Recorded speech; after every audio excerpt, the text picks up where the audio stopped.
দীর্ঘ 1 মাসেরও বেশি সময় ধরে সংঘটিত হওয়া ইরান যুক্তরাষ্ট্র যুদ্ধের ধারাবাহিকতায় যেন অবশেষে কিছুটা শান্তির পরশ লাগলো। ধ্বংসাবলীর সব প্রস্তুতি সম্পন্ন হয়েও শেষ পর্যন্ত স্থগিত হলো ইরানের উপর মার্কিন হামলা। পাকিস্তানের প্রধানমন্ত্রী শাহবাজ শরীফ ও সেনাপ্রধান জেনারেল আসিম মুনিরের বিশেষ মধ্যস্থতায় যুদ্ধের পথ থেকে সরে এসে আলোচনার টেবিলে বসতে রাজি হয়েছেন মার্কিন প্রেসিডেন্ট ডোনাল্ড ট্রাম্প। আপাতত 2 সপ্তাহের জন্য এই স্থগিতাদেশ কার্যকর থাকবে। শুক্রবার পাকিস্তানের রাজধানী ইসলামাবাদে 2 দেশের প্রতিনিধিরা এক হাই ভোল্টেজ বৈঠকে বসবেন বলে জানা গেছে।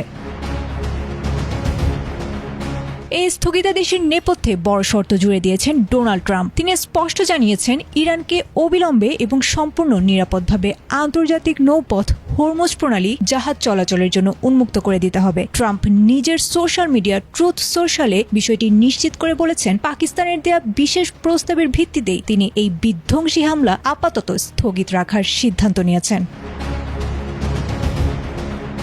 এদিকে ইরানও বসে নেই। তারা নিজেদের পক্ষ থেকে 10 দফার একটি দীর্ঘ শান্তি প্রস্তাব পেশ করেছে, যাকে আলোচনার মূল ভিত্তি হিসেবে মেনে নিয়েছে ওয়াশিংটন। এই 10 দফার মধ্যে উল্লেখযোগ্য দাবিগুলো হলো ইরানের ওপর থেকে সব অর্থনৈতিক নিষেধাজ্ঞা প্রত্যাহার, হরমুজ প্রণালীতে ইরানের একক কর্তৃত্ব বজায় রাখা, যুদ্ধের ক্ষতিপূরণ প্রদান এবং মধ্যপ্রাচ্য থেকে মার্কিন সেনা প্রত্যাহার। ইরানের পররাষ্ট্রমন্ত্রী আব্বাস আরাকচি জানিয়েছেন, যুক্তরাষ্ট্র আলোচনার শর্ত মেনে নেয়ায় তারাও আপাতত আক্রমণাত্মক কার্যক্রম বন্ধ রাখবে।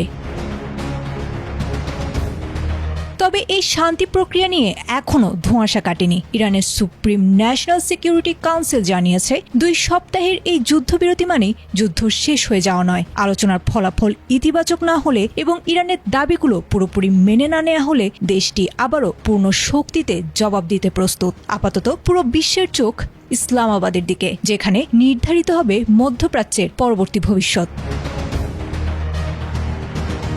আয়েশা আক্তার, ATN বাংলা।